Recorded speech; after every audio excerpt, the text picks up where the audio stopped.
Para eso vamos a comprender y entender como un concepto o como un significado en lo que es este ministerio de la predicación. El predicador se encuentra frente a las escrituras, a la palabra de Dios, como un mar, ¿sí? Es un mar extenso en su ancho, en su largo y en su profundidad. Así son las escrituras. Y usted que está empezando o está caminando en este ministerio, si no aprende a navegar en las aguas de las escrituras, entonces le va a suceder algo, mi hermano, y es que va a terminarse ahogando en ellas. Muchos, pues al mirar las escrituras, no saben por dónde iniciar, por dónde terminar, qué textos tomar, qué hacer. Les resulta a veces difícil, complicado. Para otros, pues, no ustedes, ¿no? Pero para otros resulta hasta aburrido. No comprenden las genealogías, los nombres, las guerras, las parábolas, los personajes, y pues se pierden. Pero usted, mi hermano, hoy en esta noche se va a transformar en un capitán de la palabra de Dios. Y su ministerio va a hacerse, mi hermano, un barco. Y usted va a aprender en esta noche que se llama ¿Dónde buscar el mensaje bíblico? Va a tomar la brújula de la palabra para que no se pierda en ella, para que usted pueda navegar en ella y pueda encontrar en el vasto océano de la palabra de Dios el mensaje oportuno para el momento adecuado. Para eso, tome en cuenta, mi hermano, que vamos aproximadamente a tener 10 puntos de los cuales la revelación a nosotros nos va a permitir profundizar y no perdernos. Yo le digo 10 puntos, 10 cimientos, 10 fuentes dentro de la revelación de la palabra de Dios, me estamos refiriendo, porque hoy recuerde el tema, y quiero que el tema esté siempre aquí en su frente, es dónde buscar el mensaje bíblico, es el que vamos esta noche a profundizar.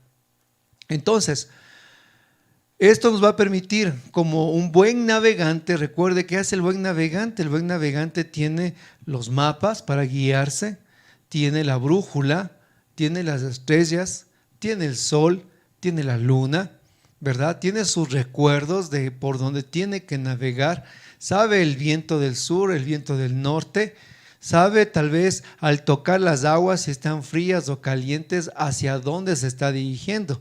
Y usted en el ministerio de la predicación tiene que convertirse en un hábil capitán, no sucumbir en la extensión de las escrituras, sino que saber utilizar todos los recursos a su disposición para navegar, y junto con los que usted va, digamos que a su resguardo, que es su tripulación, usted les lleva a puerto seguro. Entonces, como les decía que el capitán tiene, ¿no? Recuerde, tenía el mapa, la brújula, el sol, las estrellas, la luna, las corrientes, el viento. Tiene un montón de recursos para no morir en el mar. De igual manera, usted va a tener los siguientes recursos. Y ponga la atención, los recursos son las parábolas, los milagros, los personajes bíblicos, las guerras bíblicas, las preguntas en toda la extensión de la Biblia, los diálogos que se presentan en la misma, las oraciones de las cuales se van desarrollando dentro de las escrituras, los lugares bíblicos en toda la extensión del Evangelio, las fiestas y objetos. Son 10 dimensiones, 10 fuentes, 10 herramientas que a usted le van a permitir, hermano, dígalo, navegar en las aguas de la escritura, para que cuando usted tenga que predicar un tema, tenga que usted dirigirse a jóvenes, tenga que dirigirse pues tal vez a una radio, a su canal de Facebook, de YouTube, dar pues tal vez un mensaje en el grupo oración, usted sepa hacia dónde dirigir el mensaje. Y vamos a ir desarrollando uno por uno las herramientas dentro de lo que es buscar el mensaje bíblico. Amén. Listos. Entonces, estamos subidos en ese bote, en esa barca, mis hermanos. Quitamos amarras y nos vamos a navegar en las aguas de la palabra de Dios, empezando por las parábolas. Las parábolas que especialmente nos da nuestro Señor Jesucristo son ejemplos plásticos, digámoslo así, que se aplican a la vida tanto del hombre de ese momento al hombre de todo tiempo. La parábola es una materia prima para nuestras predicaciones. La parábola es como el barro en manos del alfarero. Pero tenemos que nosotros no caer ni en lo obvio ni en lo elemental cuando nosotros queremos discernir una parábola. No se trata solo de repetir simplemente lo mismo que ya hemos acabado de decir. Y mucha gente hace eso cuando se pierde en una explicación de las parábolas. Recuerden, nosotros somos pescadores que damos pescado fresco. No estamos dando grano guardado de hace un año. Entonces, imagínense hablando de las parábolas, tomando una parábola, por ejemplo, como ejemplo. La semilla que crece, dice Jesús. La semilla que crece, dice en la palabra del Señor en Marcos 4, 26, 27, pues que esta semilla crece por sí misma. Aunque tú no veas, aunque tú no lo puedas pues con tus ojos observar, pero la semilla crece. Lo obvio sería decir, sí, mi hermanos, la palabra, la semilla está sembrada y empieza a crecer y empieza a dar raíces. Estamos repitiendo lo mismo que dice pues en lo que es la parábola. Pero nosotros tenemos que siempre, yo les pido, sacar la lupa del Espíritu Santo para mirar en las parábolas lo que habla al hombre moderno del tiempo actual. Entonces usted dice, sí, la semilla sigue creciendo en medio de la pandemia, en medio de la enfermedad, en medio de las extensiones de las vacunaciones, en medio de la gente que ingresaba o ingresa todavía a los hospitales, en medio del miedo y el temor. La semilla del reino sigue creciendo. Entonces, usted va buscando en la parábola el mensaje moderno para el hombre actual. No se trata solo, hermanos, de repetir lo mismo. Por ejemplo, cuando hablamos nosotros de la oveja perdida, por ejemplo, es decir, la oveja perdida se fue y el pastor se fue detrás de la oveja y pues no, mi hermano, estamos repitiendo lo mismo. Nosotros proclamamos la parábola y comenzamos a aplicarla al tiempo moderno, mi hermano. ¿Y qué significa eso? Jesús ha dejado lo que es la gloria del Padre por ir en pos de nosotros que somos la oveja perdida. Hermano, un enfoque diferente. Siempre tratemos nosotros las parábolas darle un enfoque nuevo, fresco, diferente a la época actual donde nosotros estamos. Por ejemplo, aquí hay un hermano que no se decidía, decía, ¿hago o no hago el curso? Me decía él, ¿no es cierto? Y le saludo a mi hermano Marco que está por aquí. Entonces le decía a Marquito, le digo, mira lo que dice en el Evangelio acerca del tesoro escondido, porque él me contaba que estaba en otras ocupaciones.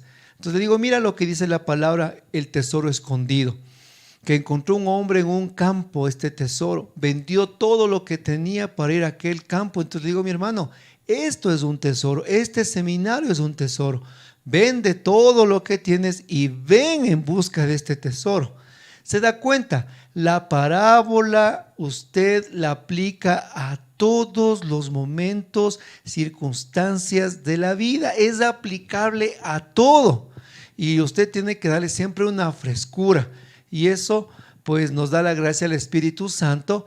Pero recuerde, por favor, para terminar este punto, hermano, no repita lo obvio. Jesús se fue a buscar la oveja perdida porque la oveja perdida se perdió. No, eso no es predicar, eso es repetir lo que ya está. Usted tiene que siempre dar algo fresco, nuevo y novedoso. Segundo, los milagros. Como les decía, los milagros están preñados, están como la vid cargada de uvas, como un árbol de manzanas que está lleno de fruto. Así son los milagros, donde nosotros tenemos que buscar hasta el último detalle que Dios nos habla a nosotros y al hombre moderno. Entonces, por ejemplo, vamos a citar el paralítico de Betesda. Tenemos que ir desentrañando, tenemos que ir mirando y tenemos que ir pues con la lupa del Espíritu Santo mirando los detalles. Por ejemplo, usted va viendo en el Evangelio de Juan lo que es el paralítico de Betesda.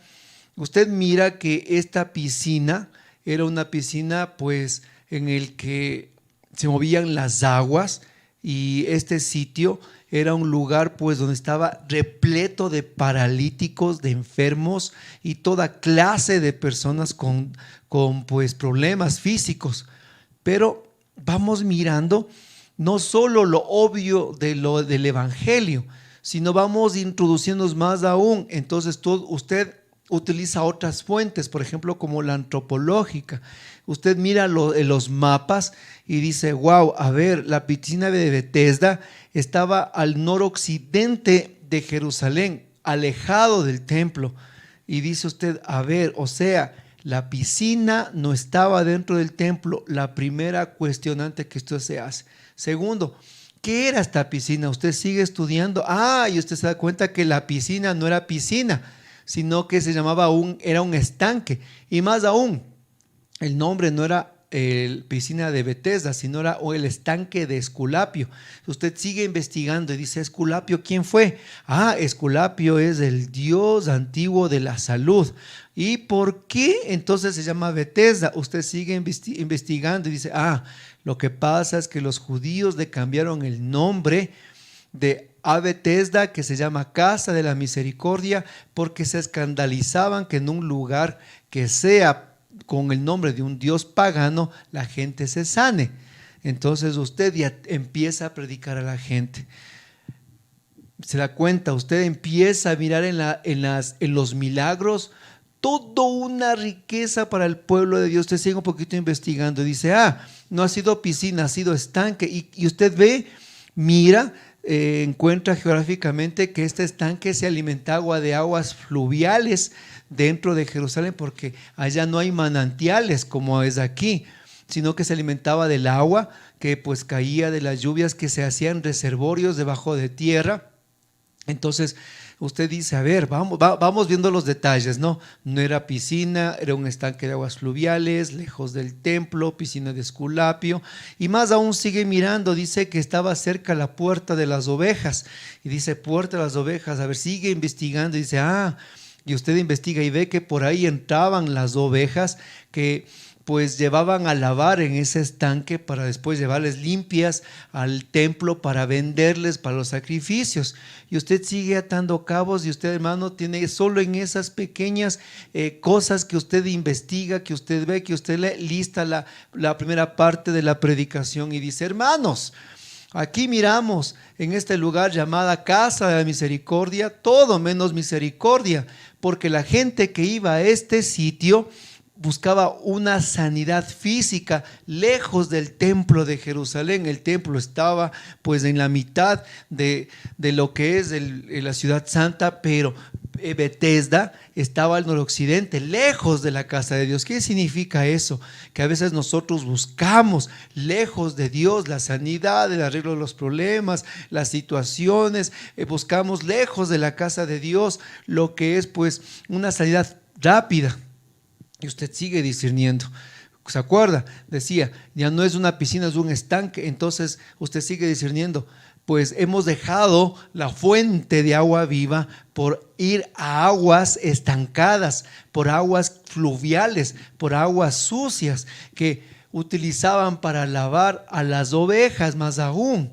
Y usted sigue profundizando y dice, había una cantidad y cantidades de enfermos. Se da cuenta cómo se estarían ahí pues matándolos al rato que se mueven las aguas, los enfermos, los ciegos, los cojos, los paralíticos. Eso en vez de ser una casa de misericordia, eso era el puñetazo, el codazo y el que puede lanzarse allá. Era una degradación, era pues una total miseria humana lo que vivían ahí por alcanzar el milagro. ¿Acaso no nos pasa lo mismo? ¿Acaso cuando dejamos lo que es la casa de Dios, nosotros nos sumergimos en todo este tipo de cosas al estar atrás de horóscopos, de hechicerías, de brujos? Y así, mi hermano querido, vamos nosotros en los milagros, vamos desentrañando la predicación al hombre moderno en los detalles. Y todos los milagros son, mis hermanos, como dice, preñados de simbolismos. Entonces, pasando más adelante, Jesús al hombre le sana y le dice, toma tu camilla y camina. ¿Qué pasó? Los fariseos le miraron y ¿qué vieron ellos? Al hombre que caminaba sanado después de 38 años paralítico. Ellos miraron eso, dijeron gloria a Dios. No, miraron la camilla, que era día sábado. ¿Qué pasaba el sábado? La ley no permitía hacer ningún trabajo. Ellos no miran la gracia, el poder de Dios. Ellos miran la ley y usted de una la aplica. ¿Cuántas veces no somos así en nuestras comunidades, que en vez de ver lo que Dios hace, lo que Dios realiza, las grandezas de su amor, nos quedamos en la ley, nos quedamos mirando la camilla? ¿Qué es la camilla? Y hermano, solo en eso usted tiene la predicación. Cuidado el fariseo actual, cuidado. Y bueno, entonces el segundo punto, los milagros. Y pues así vamos viendo, mi hermanos, los milagros dentro del Evangelio, pues son bastantes. Y para nosotros es la materia prima del predicador. Solo en la suegra de Pedro, usted puede decir, la suegra de Pedro, de Simón Pedro, estaba ahí enferma pues sin poder trabajar, sin poder hacer, con un peso a los demás. Pero Jesús al sanarle le capacita para servir, se levanta a servir. Hermano, tú estás enfermo, Jesús quiere sanarte, pero no solo para que lo hagas a tu vida de antes, sino para que le sirvas a Él. ¿Se da cuenta? Cómo usted transporta a la vida actual los milagros. Y así podríamos hablar de todos los milagros de aquí, hermanos, hasta que se salga el sol. El siguiente punto son los personajes. Se podrían invertir realmente años estudiando la vida, los nombres de cada persona de la Biblia, el significado de cada uno. Pero nosotros, y sí les digo en esto, mis hermanos, nosotros tenemos que aprender a amar, a adentrarnos en lo que es esta vasta maravilla que son las Escrituras. O sea, el predicador que pretende hablar de Dios sin sumergirse en la palabra, hermano, es como que usted me quiere venir a hablarme a mí de un beso si nunca antes ha dado usted una muchita a alguien por lo menos. Usted quiere venirme a hablar de lo que es el beso, lo que se siente, y usted a nadie ha besado en la vida. Igual es predicar. Usted tiene que tener, mi hermano, un contacto con la palabra de Dios, un enamoramiento tal que a usted la palabra se le hace, mi hermano, un mapa en su corazón y en su mente. Alguien decía en esta formación que un poquito les exigíamos, pues, en la profundización bíblica, que tenemos que tener nociones de los evangelios que usted está viendo, la secuencia, la forma, la manera, respuestas exactas. Nos decía que no, que solo los protestantes son los que se aprenden de memoria. Yo le digo, no es así, mi hermana, y les digo también a ustedes. El predicador tiene que saber el hilo de la historia de la salvación. Usted tiene que saber, por ejemplo, de los personajes. Hablemos del rey David, por ejemplo. Si yo le pregunto a usted quién era el rey David, usted va a decir el que mató a Goliat, sí, pero dígame un poco más del rey David. El rey David era pastor, sí, ¿qué más? Era el último de sus hermanos, muy bien. Y usted, si le pregunto del rey David, de ese personaje, usted tiene que saber toda la secuencia de este rey. Todo lo que le pasó, que el hombre que mató gigantes, aquel que le decían David mató a 10,000 y Saúl a sus 1,000, aquel que fundó la ciudad de Dios llamada Jerusalén, aquel que unificó las 12 tribus, aquel que era pues el hombre pues al corazón de Dios. Él un día, estando ahí en batalla, simplemente mandó a todos sus generales y él se quedó en la casa descansando. Y ese día descansando, pues mientras caminaba, miró desde la terraza a una mujer llamada Betsabé, esposa de su general Urías. Y él estando ahí ese día, pues le mandó a llamar, y el resto ya sabe usted, si es que ha leído la Biblia. Si no ha leído, hermano, estamos en problemas, ¿no es cierto? Entonces, ¿cuál es el discernimiento? Cuidado el servidor, el hombre de Dios, en vez de ir a batallar, de ir a su comunidad, de ir a su grupo de oración, a su ministerio, de ir a orar, de estar en sintonía en las batallas del Señor, se queda pues ese día, dice, no, pues solo un día del grupo de oración falto, solo una convivencia es, solo una reunión del viernes o de mi comunidad es la próxima voy a estar. Así pensó David. Eso se dijo David. Solo esta batalla no voy a ir con mis generales. Y ese día, mis hermanos, se fregó David, porque ese día cayó en tremendo pecado de adulterio. Betsabé estaba casada con uno de sus generales y eso le produjo un tremendo lío a David. Eso le hizo que se muera su general Urías. ¿Y cómo? Él mismo le mandó a matar. Hermanos, los personajes nosotros tenemos que saber sus vidas en la Biblia. Usted no puede pretender predicar el evangelio y usted no saber de los personajes bíblicos. Y un día alguien va a preguntarle, qué lindo hermano, y cuénteme, ¿quién era Abigail? Y usted se queda, ¿Abiga qué? Abigail, déjeme ver en el Google. No, mi hermano, esa no es la respuesta de un predicador.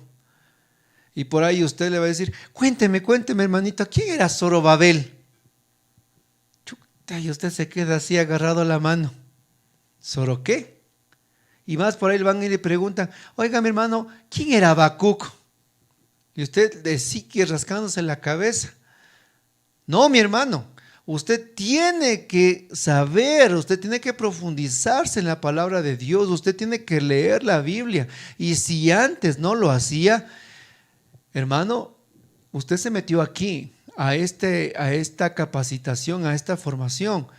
No es solo a esperar la charlita cada 8 días, y eso les vengo yo repitiendo todo el tiempo. Esta formación no sirve si es que usted solo pretende cada 8 días sentarse a escuchar lo que el hermano predica o el hermano da la formación.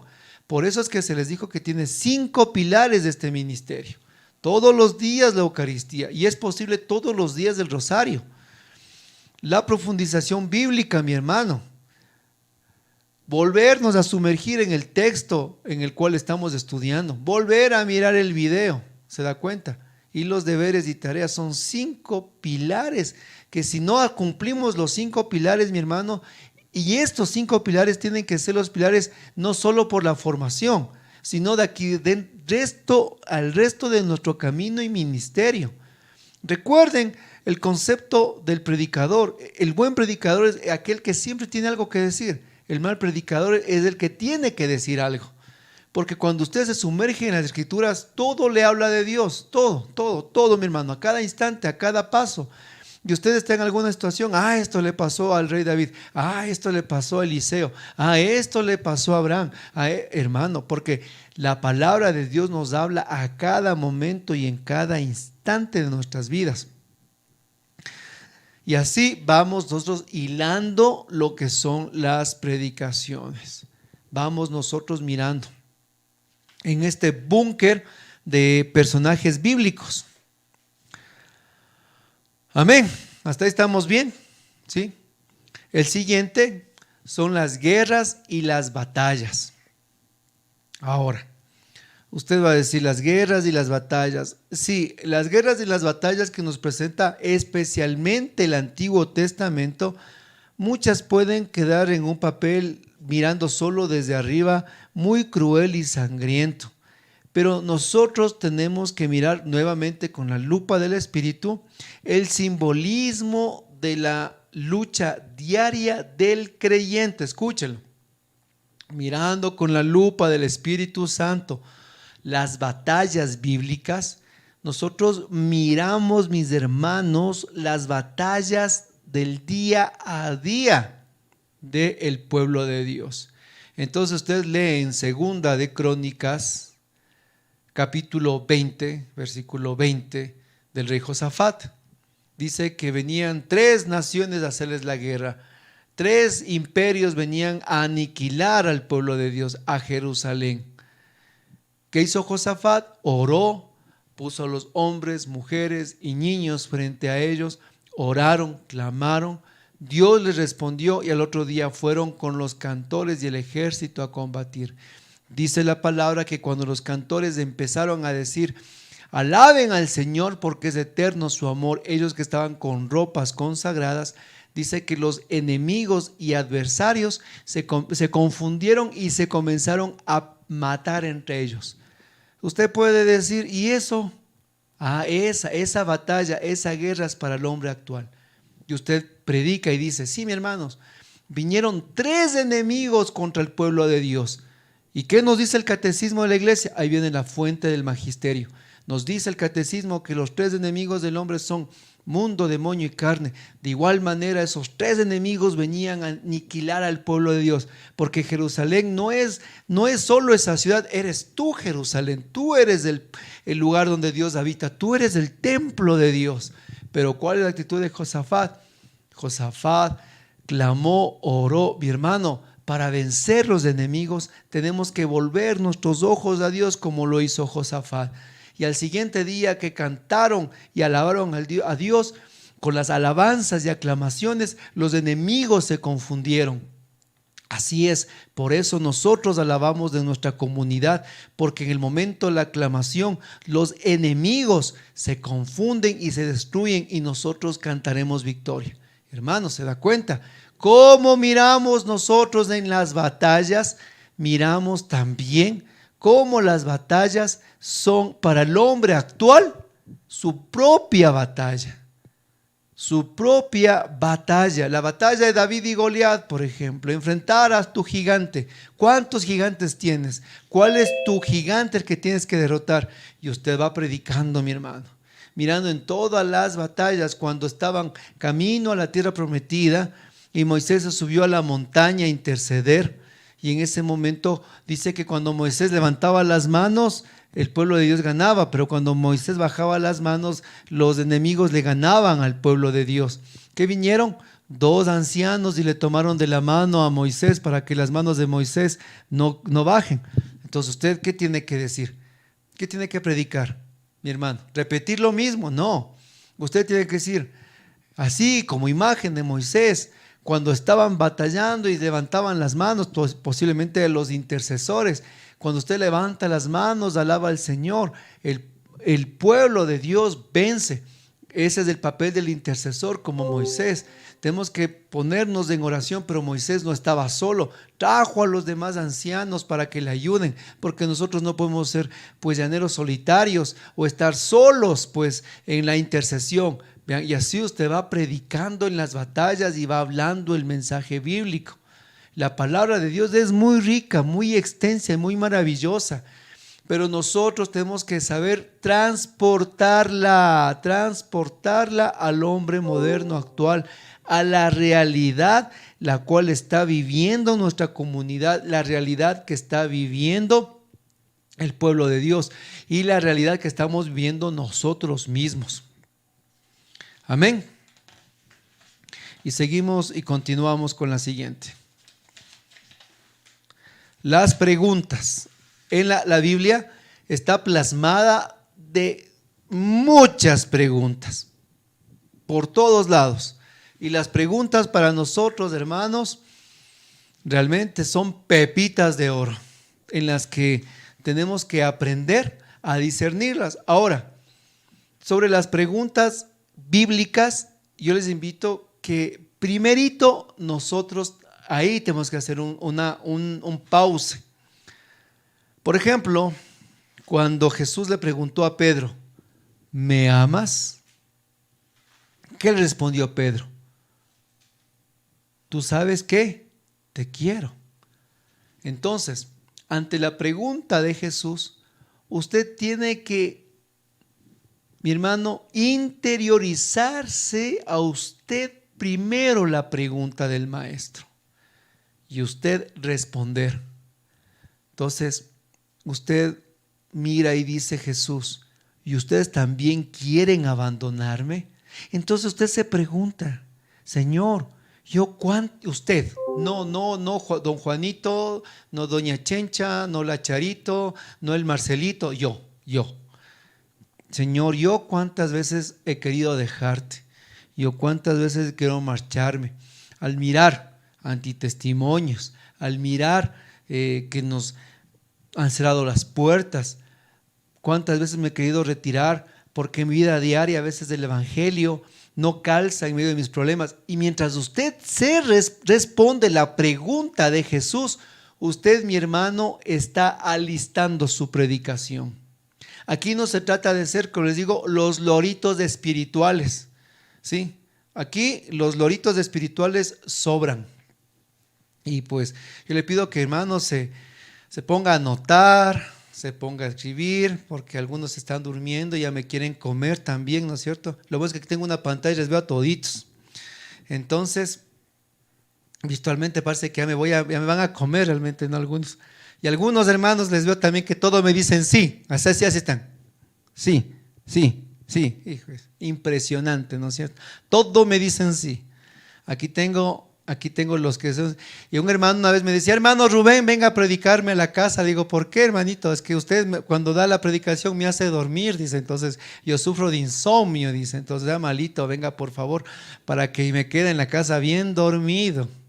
Y una hermana decía así, decía esta hermanita, yo vengo al grupo y me da un sueño y en la casa llego y tengo insomnio, decía. Vayan a predicarme a la casa.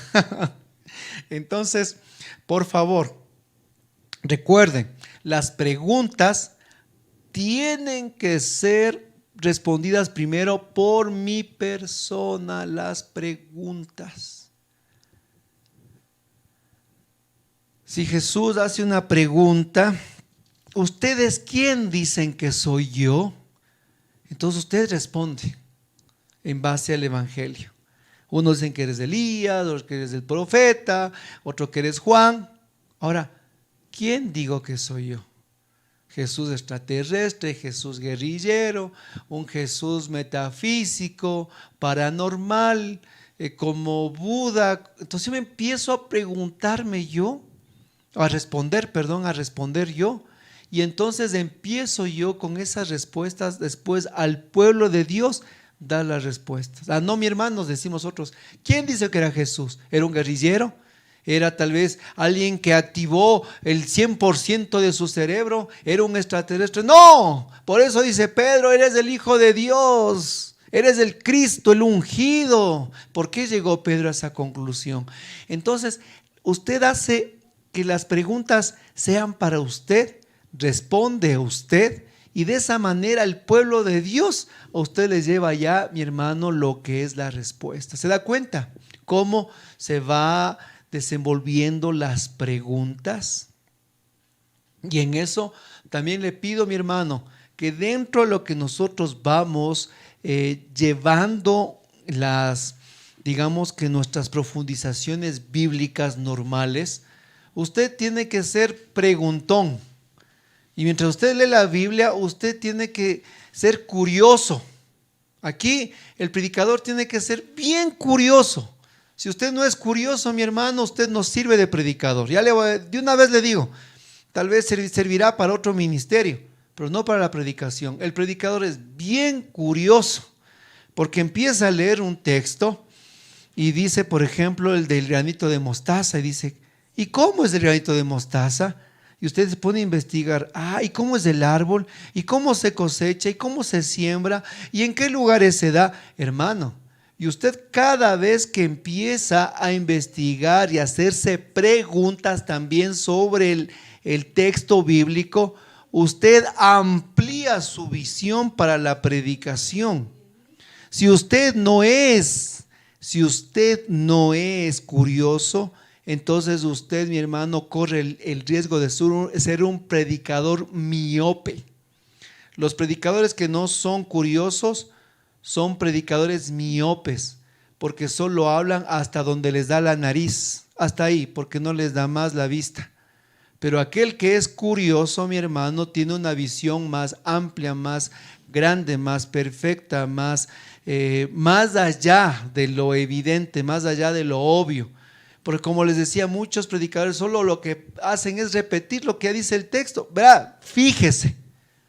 Yo le pido que usted coja una predicación de alguien y póngase a ver, se ponen a repetir el texto por lo menos 10 minutos después. Lo mismo y lo mismo y lo mismo y lo mismo. No es cuestión solo de repetir el texto, sino de encontrar la pepita de oro. Y eso de las preguntas es algo que usted siempre tiene que hacerse preguntas en la Biblia, una tras otra. Cuando lee el Evangelio, ¿y por qué Jesús dijo esto? Y usted hace una pregunta y dice, Jesús se encontró con los 10 leprosos, dice que estaba en lugar limítrofe entre Judea y Samaria. Y usted se pone a pensar, y Jesús les dijo, vayan y presenten la ofrenda en el templo. Y usted, como es curioso, dice, ¿y cuánta es la distancia de Jerusalén a la frontera con Samaria? Y usted coge tan fácil que es ahora el Google y dice, de Jerusalén a la frontera de Samaria, dice 160 kilómetros. Hermano, esa respuesta usted le dio para predicar y dice, no, pues hermano, dice, imagínese, a los 10 leprosos Jesús les dijo, vayan y presenten la ofrenda en el templo. Les mandó a caminar 160 a los leprosos, 160 kilómetros a los 10 leprosos. Leprosos que estaban tal vez escaldados, sin dedos, lastimados. Hermano, si yo era leproso, yo me quedaba ahí chillando. ¿Se da cuenta? Al hacerse una pregunta y contestarse una pregunta en la Biblia, usted le amplía, mi hermano, la predicación. Y usted al pueblo de Dios le abre los ojos y dice, wow, claro, dice la gente, sí, tiene razón, desde luego. Ellos fueron obedientes y usted dice, claro, ¿por qué? ¿Qué pasó con los 10 leprosos? Dice que en el camino se sanaron. Hay quien nos dice a nosotros, ¿por qué en el camino? Usted se pregunta, ¿por qué en el camino? Lo que pasa es que los milagros se dan cuando caminas. Y usted dice al pueblo de Dios, hermano, los milagros se dan cuando nosotros caminamos. O sea, si usted es leproso, enfermo, camine. Si usted está en problemas, camine. Si usted está en una crisis matrimonial, camine. Y en el camino fueron sanados. No dice el Evangelio cuánta distancia fueron sanados, sino que en el camino. De igual manera, tú también en el camino serás sanado. Hay mucha gente en los grupos de oración que están 2, 3, 4 meses y me decían a mí, hermanito, ¿qué pasó? Ya estoy aquí 6 meses en el grupo. Ya estoy 6 meses en el grupo. Y no me pasa mi milagro. Entonces tú no has comprendido como los 10 leprosos. Ellos en el camino fueron sanados y no sabemos en cuánto del kilometraje. ¿Se da cuenta cómo las preguntas a nosotros nos amplían nuestras predicaciones? Pero si usted en la Biblia frente a la palabra de Dios no es preguntón y curioso, hermanito, como uno que me decía, es que yo no tengo tiempo, entonces pues no esta vez sea tu ministerio, porque el predicador tiene que siempre estar indagando, siempre tiene que estar muy curioso, tiene que siempre estar pues a cualquier detalle bíblico ya saca su enseñanza. Cualquier detalle bíblico para él es materia prima de su predicación. Los diálogos, por ejemplo, este es el otro punto, ¿no? Los diálogos. Vamos viendo los recursos, ¿se acuerdan? El siguiente, ahora vamos con los diálogos. En lo largo y ancho de las Escrituras nosotros encontramos un extenso número de diálogos, conversaciones que nos dan desde el Génesis hasta el Apocalipsis. Los diálogos para nosotros tienen que ser, mis hermanos, pues el fundamento realmente pues de nuestra predicación, que nos permite que el pueblo de Dios se adentre a la conversación. Sí, usted le ha pasado cuando dos personas están conversando, alguien, por ejemplo, en una fiesta social, ¿no? Unos familiares están ahí reunidos y están conversando y es un tema que a usted le agrada, un tema que usted domina, un tema de actualidad y pues están dialogando. ¿Usted qué hace?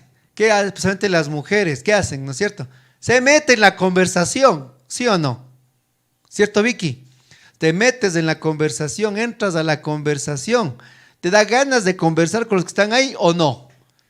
Y al menos ahí veo que algunas mujercitas especialmente, que son para entrar a la conversación, pero como dicen, miau, ¿no es cierto? De una se meten en la conversación. Al menos así es mi mamá. Entonces, cuando nosotros miramos los diálogos bíblicos, nosotros nos metemos en la conversación, nosotros nos adentramos a la conversación y nos hacemos parte de la conversación bíblica. Y el éxito del predicador es que el pueblo de Dios se haga parte de la conversación bíblica. Por ejemplo, Cleofás. ¿Quién era Cleofás? Eso es dentro de los personajes. Ahora vamos a ver a Cleofás dentro de los diálogos. Y Cleofás nos dice en el Evangelio según San Lucas, en el capítulo 24, la gran cita que sabemos, el camino de Emaús. ¿Cómo iba Cleofás con su acompañante? Iban decepcionados, iban tristes, iban pues aquejumbrados. Y cuando Jesús se encuentra en el camino con ellos, dicen, ¿y de qué van conversando, hombres? Y pues Cleofás dijo, ¿no sabes acerca esto de Jesús de Nazaret? Y le dice, no, eres el único extranjero que no sabe. Nosotros pensamos que iba a ser el Mesías, que iba a ser el Cristo, un gran profeta, pues en hechos, en palabras y en acciones, pero nuestros jefes lo apresaron y le llevaron y pues le crucificaron y han pasado ya 3 días de eso. Hermano, es un tremendo diálogo. Y usted en el diálogo, usted no se queda viendo, no así. No, usted entra al diálogo, usted ingresa a la conversación y le hace ingresar al pueblo de Dios a la conversación. Y usted dice, Cleofás era simplemente un presentador y no era un reportero, él no era testigo, él solo hablaba lo que le conversaron, porque dijo, unas mujeres nos dijeron de ángeles, de una tumba vacía, pero fueron los de los nuestros, no encontraron nada. Y de repente, pues aquí estamos. Y miren en ese diálogo que va hablando Cleofás, simplemente era un decepcionado. ¿Cuántos de nosotros hay decepcionados? ¿Cuántos de nosotros no somos como Cleofás, que le decimos a la esposa, ¿para qué vengo al grupo de oración? ¿Para qué estoy aquí? Mejor en la casa estábamos calientitos, en vez de estar ahí metidos en el grupo de oración. ¿Vos qué pasa? Solo metida en tus reuniones. ¿Qué has sacado estos 3 años? Así era Cleofás. ¿Se da cuenta, mi hermano? Cómo en la conversación usted, cosa que la gente está así, vean, qué chévere que ha sido esto de la Biblia. Usted le está metiendo a la gente sin que se dio cuenta. Usted le metió en la conversación con Cleofás y Jesús. Estas son las técnicas que vamos aprendiendo en la predicación. Y de esa manera el diálogo se hace rico, el diálogo se hace entretenido. Y usted le pone tintes, usted le pone colores, usted le pone sabores, usted le pone un poco más de historia, usted le pone un poco más pues de entretenimiento, un poco de chiste, un poco de acción. Y la gente se va pues entrando en la conversación bíblica. Y de esa manera usted le sigue predicando. Y Cleofás pues simplemente era un hombre decepcionado. ¿Cuántas veces nosotros no somos decepcionados de nuestra fe? ¿Cuántas veces nosotros no hemos renegado? Porque miren las palabras de Cleofás, lo que decía. ¡Ay, han pasado 3 días de eso! ¿Cuántas veces nosotros no hemos dicho lo mismo? Ya ha pasado el tiempo de irme, han ido 7 años al quinche, ya me he ido a la procesión, ya me he ido a este otro, como Cleofás. ¿Se da cuenta, mi hermano? Usted y yo podemos ser como Cleofás. ¿Se dio cuenta cómo entró en el diálogo? Usted le mete el diálogo a la persona y usted le hace que la persona diga sí, sí, y de esa manera la persona dice, yo he sido como Cleofás. Entonces, esta herramienta de los diálogos, usted tiene que tomarla. Pero hermano, recuerde, y eso sí le digo, cuidado, se ponga a improvisar dentro del grupo de oración o hacer experimentos en la predicación. Usted siempre tiene que llevar preparando la enseñanza. Y si usted va a tomar cualquiera de las fuentes o herramientas, usted tiene que ir preparando, tiene que usted ir ya con la idea en la cabeza, usted tiene que ir con el cimiento en su corazón. No ese rato recién, voy a hablar del diálogo de Jesús y Nicodemo, cojo ahora la Biblia y me quedo frente al grupo de oración paralizado. Y una vez le pasó eso a un hermano, que le pedimos que del tema y todo, él cogió, él era pues muy seguro de sí mismo.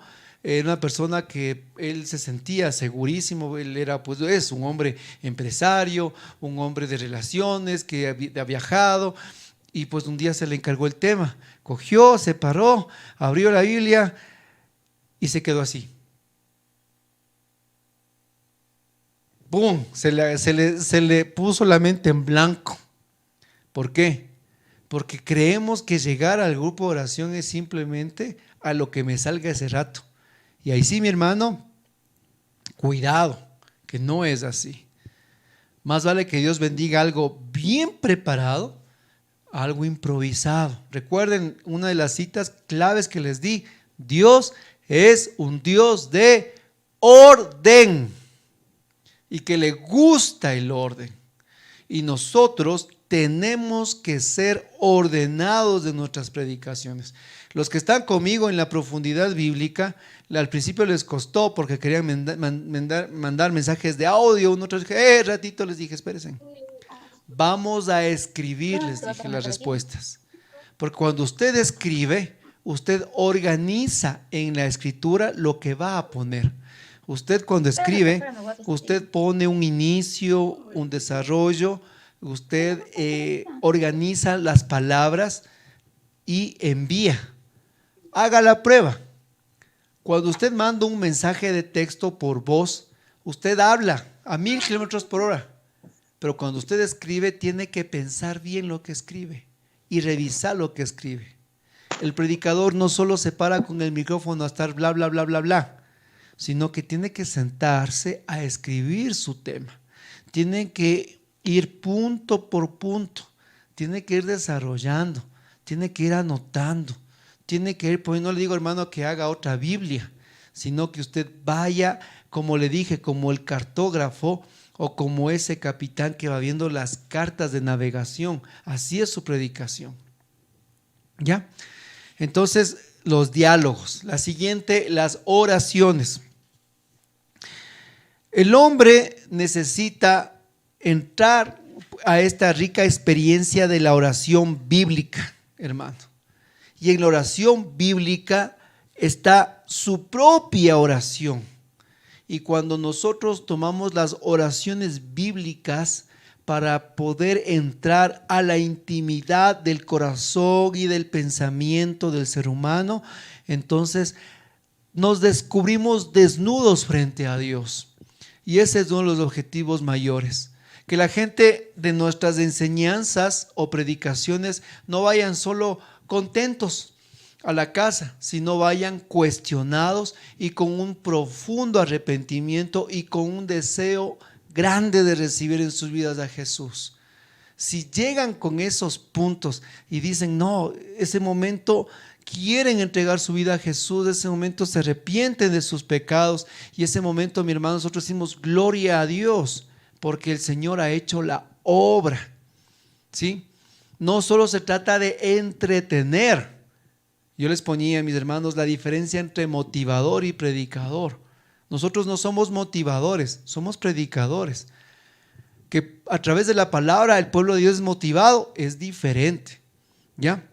Y en la oración nosotros vamos encontrando esa riqueza para que el pueblo de Dios pueda sentirse ante Dios totalmente desnudo. Como les digo, desnudo en su corazón, desnudo en su interior, porque eso es la oración. La oración es lo que está en lo íntimo de la mente y del corazón del ser humano. Y hay muchas oraciones bíblicas que nosotros vamos mirando. Por ejemplo, una de las oraciones, Jesús en el huerto de Getsemaní. Y eso me llama mucho la atención en los tres evangelistas, en los tres evangelios sinópticos de Mateo, Marcos y Lucas. Por ejemplo, en Mateo 26:39 dice: Padre mío, si es posible, aparta de mí este sufrimiento. Miren, repito, Padre mío, si es posible, aparta de mí este sufrimiento. Esta es la plena aceptación. Miren, Mateo le brinda una aceptación plena de la oración de Jesús en el huerto de los olivos. Si es posible, aparta de mí este sufrimiento. La oración introduce al hombre a lo que es ese contacto directo con Dios, la oración. Y el predicador tiene que estar sumergido en los salmos, hermano, en los salmos. Porque los salmos es la plenitud de la oración. Los salmos son oraciones, mi hermano. Y todos los salmos son para orar. Que nosotros podemos tomar versículos que nos ayudan para momentos determinados en buena hora. Pero en sí los salmos son para oración. Y cuando nosotros estamos sumergidos en los salmos, entonces nosotros podemos dar la palabra en el momento de tribulación o en el momento que la comunidad necesita. Y nosotros comenzamos a hablar a través de los salmos. Como dice en el Salmo 27, el Señor es mi luz y mi salvación. ¿Por qué habré de temer?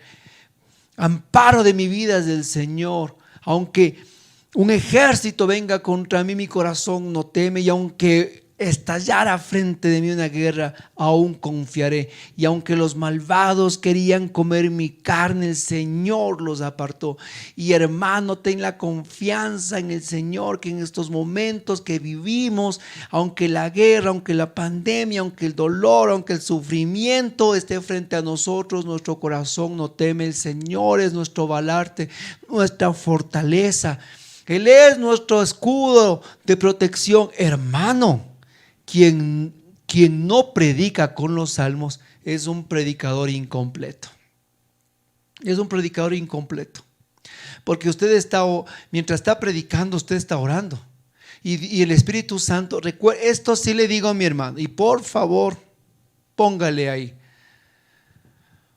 El Espíritu Santo es como el sol.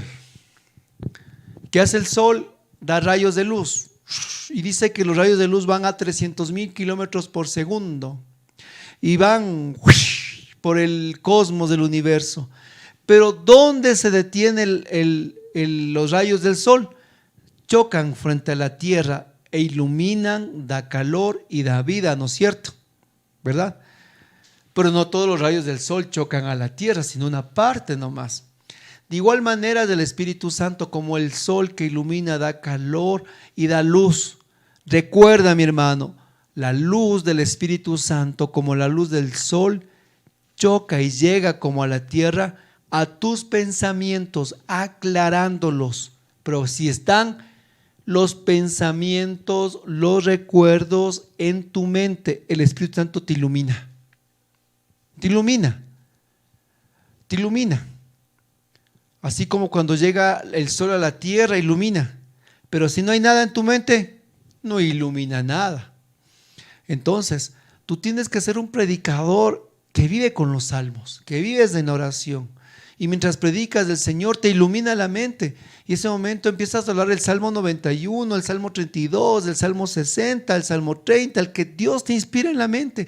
Y mientras tú, hermano, predicas y el Señor te pone en el corazón, tú recitas el Salmo y en ese momento con el Salmo das aliento al pueblo de Dios y oras con el pueblo de Dios y el pueblo de Dios empieza a levantarse. No porque tú empiezas con tu oración y a sacar demonios ni cucos de ese rato, sino porque empiezas a proclamar el poder de Dios. Y tal vez ante la tribulación, hermanos, recordemos como dice la palabra del Señor en el Salmo 32, hasta que no te confesé mi culpa, hasta que no abrí mis labios, Señor, pues mis huesos se molían día y noche, pero te confesé mi pecado y tú condonaste mi deuda. Así, hermanos, nosotros acerquémonos al sacramento, abramos nuestro corazón, que el Señor nos levantará.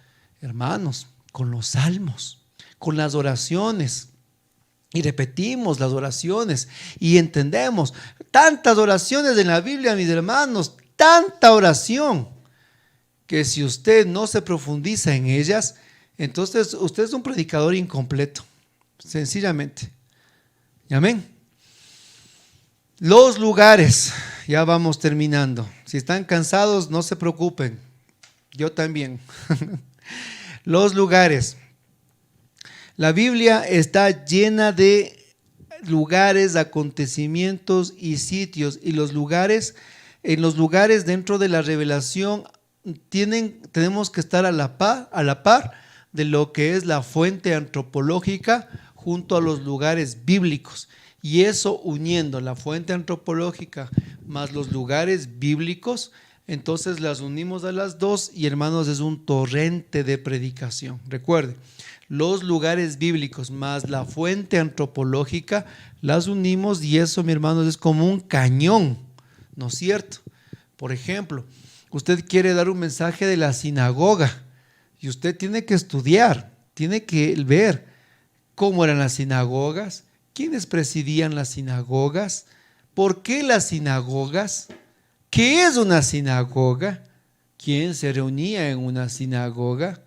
Hermano, solo usted al ver todos esos, digamos que ese fundamento antropológico, más la unión de una predicación que Jesús estaba en la sinagoga, hermano, usted tiene una predicación maravillosa. Y así todos los lugares bíblicos usted tiene que tomar la fuente antropológica. La barca de Pedro, por ejemplo, la barca. ¿Cómo era el mar de Tiberíades? ¿Por qué se llamaba mar de Tiberíades? ¿Cómo era la pesca en el tiempo de Jesús? ¿Cómo era la barca de Pedro? Y usted tiene esas preguntas y se pone usted a responderlas y se pone a investigar, y al momento de predicar, su predicación es maravillosa. Se va más allá de lo evidente.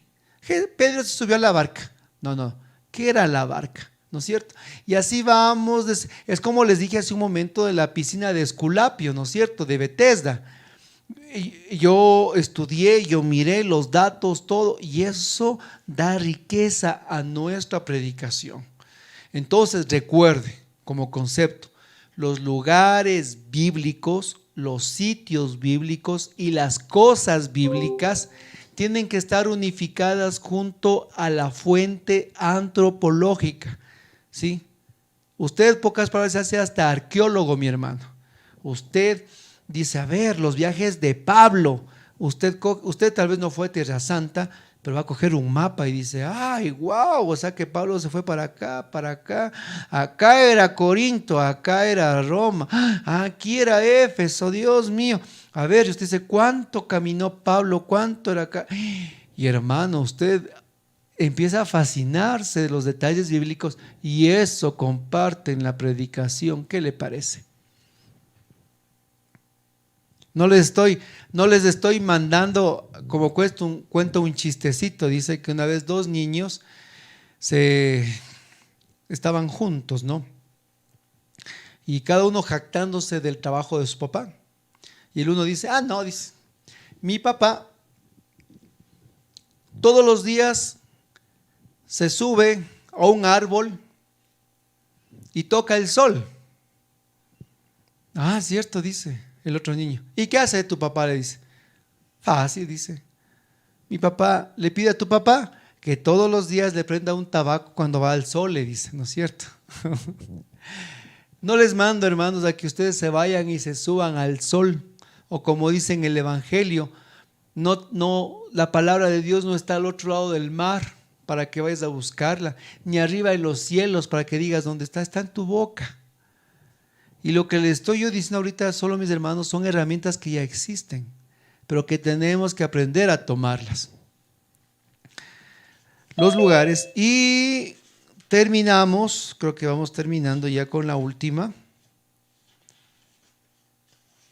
Las dos últimas, fiestas y banquetes. Nosotros tenemos que tener claro, y eso sí, lo que son las fiestas bíblicas. Por ejemplo, ¿qué es Pentecostés? ¿Qué es la fiesta de los tabernáculos? ¿Qué es la Pascua? ¿Dónde se celebró? ¿Cómo se celebró? ¿Por qué se celebró?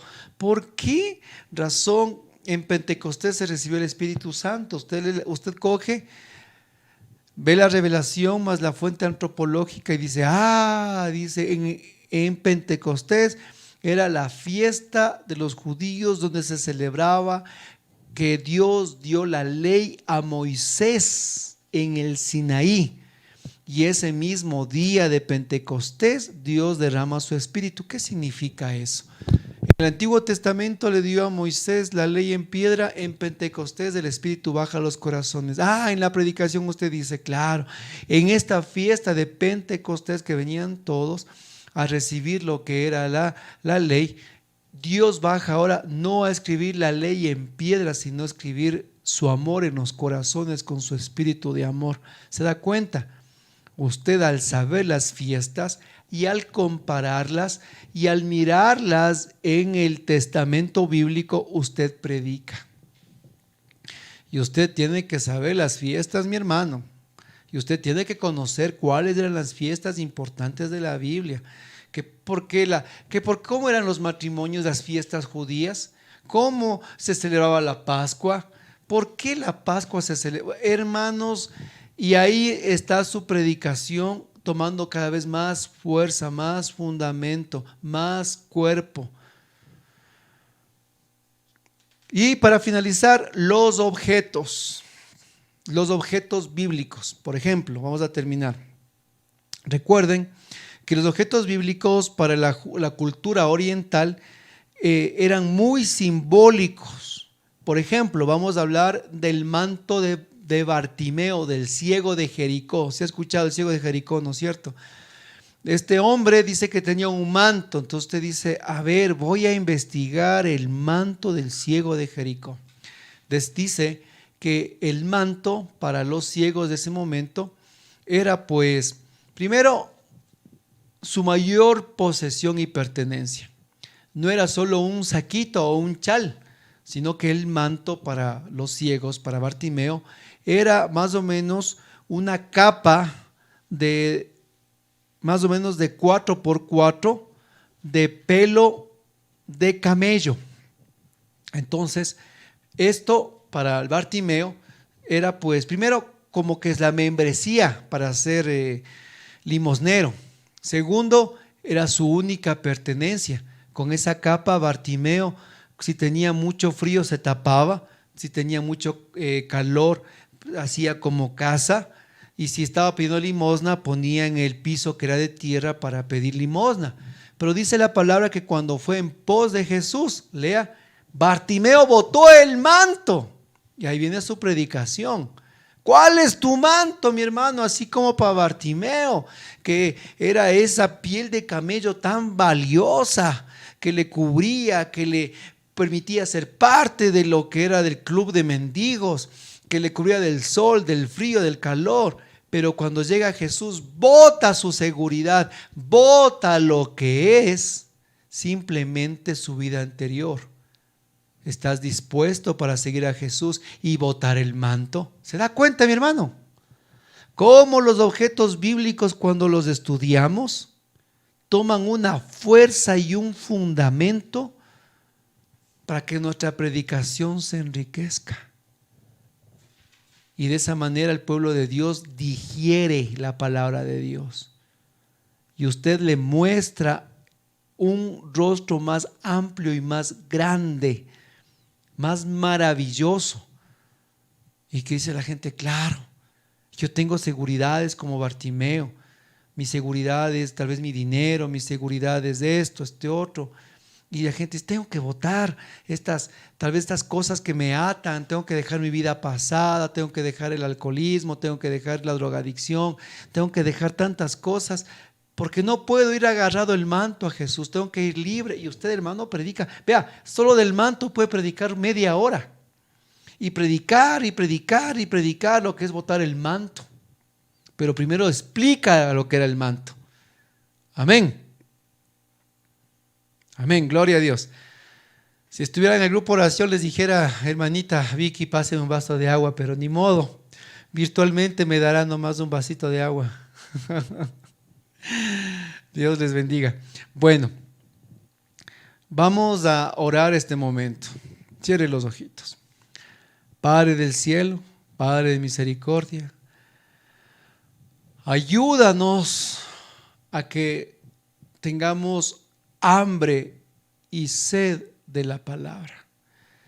Ayúdanos a que tengamos curiosidad por el texto bíblico. Ayúdanos a ser como ese navegante que no se hunde en el mar de la palabra del evangelio, sino que es como un capitán que cruza el mar de las escrituras con las herramientas.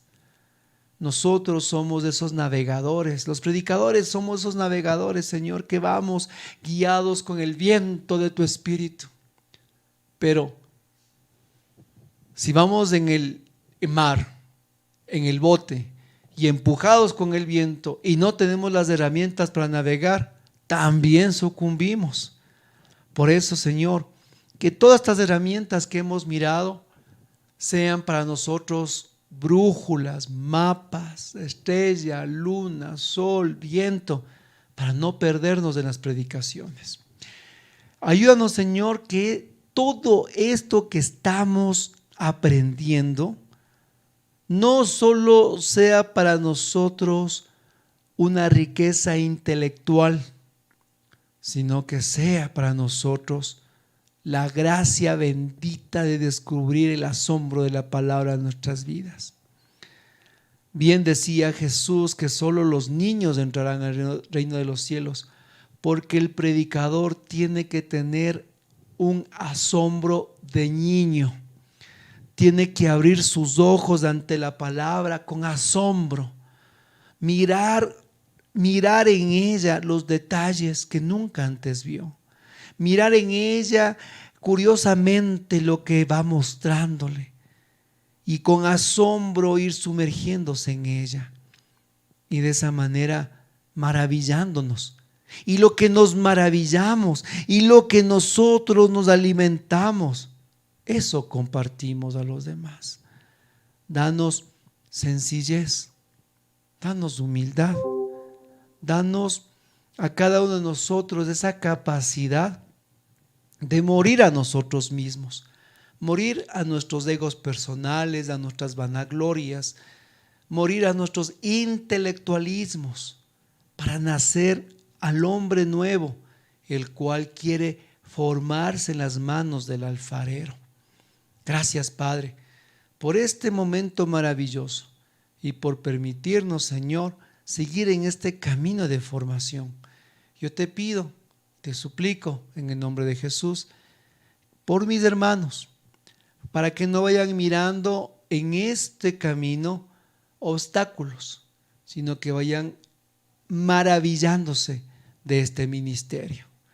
Que no miren que sea algo difícil, sino que simplemente es caminar con el Maestro de la mano, recordando que Jesús no llamó a los capacitados, sino que en el camino los fue capacitando.